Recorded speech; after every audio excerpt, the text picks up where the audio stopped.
Hi అండి, అందరికీ good morning. ఈరోజు వీడియోలో నా డైలీ వేర్ శారీస్ ఎలా కబార్డ్లో సెట్ చేశాను అనేది మీతో షేర్ చేసుకుంటున్నాను. నేను ప్రతిసారి ఏం చేసేదాన్ని అంటే పట్టు శారీసు, పరటి వేర్ శారీసు, మరి డైలీ వేర్ శారీస్ అన్నీ ఒకే కబార్డ్లో పెడుతుంటే అది ఏదైనా ఒక్క శారీ తీసుకున్నా కింద శారీ మొత్తం ఫోల్డింగ్ పోయేది.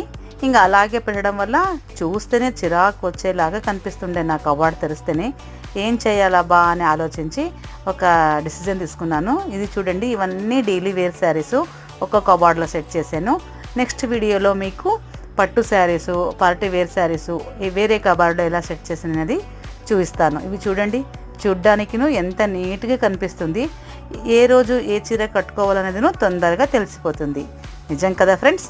ఈ వీడియో మీకు ఇష్టమైతే ఖచ్చితంగా లైక్ చేయండి, అలాగే నలుగురికి షేర్ చేయండి.